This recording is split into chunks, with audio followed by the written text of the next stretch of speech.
Welcome back to the Sky Clock Podcast. We're here to make astrology, well, make sense and maybe even make you chuckle along the way. That's the plan.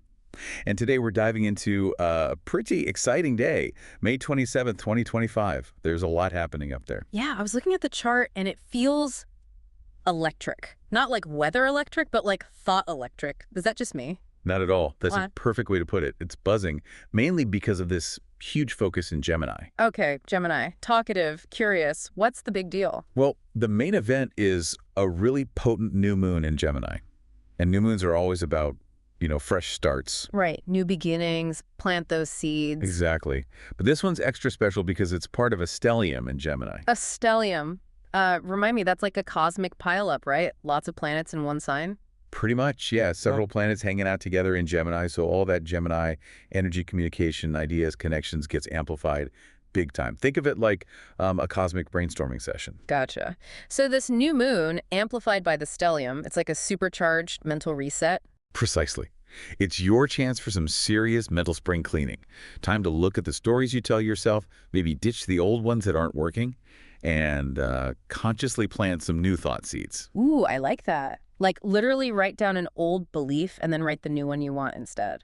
That's a fantastic way to work with it, yeah. Make it tangible. Cool. So who's at this Gemini party making all the noise? Okay, so we've got the sun obviously highlighting that Gemini curiosity and wit.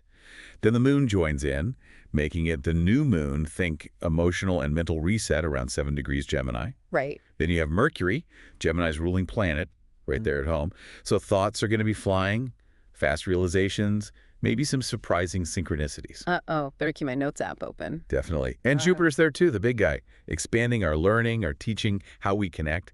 It's kind of like the universe is saying, time to upgrade your mental operating system. Huh.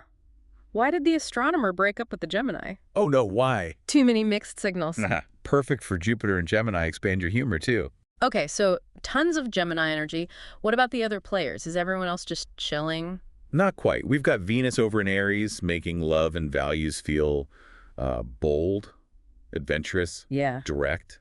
Like, just say what you Oh, feel. nice. Fiery. Yeah, and Mars is in Leo. So our actions get infused with this, like creative flair and confidence, wanting to express yourself, maybe take center stage a little. Okay, so passion in relationships, passion in action. Exactly. And then Saturn's just dipped its toes into Aries too. This brings a focus on self-discipline, building willpower, but sustainably, like a steady flame, not a burnout. Right, structure meets fire. Interesting combo. It is. Meanwhile, Uranus and Taurus is still shaking things up, making us rethink stability, our values, even our relationship with money and the earth. It's all about innovation there. Okay, so rethinking the foundations while we're getting all these new ideas. You got it. And Neptune, also in early Aries, is adding this dreamy, intuitive layer to new beginnings, dissolving old fears about taking action maybe, trusting the unknown a bit more. So less overthinking, more flowing. That ties in perfectly, actually. Yeah. Because Pluto is retrograde in Aquarius, making us look deeply at collective power, technology, truth, but from an inward perspective.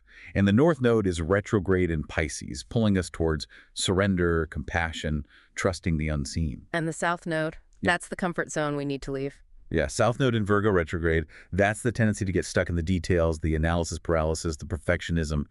The call is to let go of that tight control. Easier said than done sometimes. Yeah. What about Lilith and Chiron? Lilith's in Scorpio, awakening that kind of raw, magnetic, taboo-breaking power within, honoring the shadow stuff.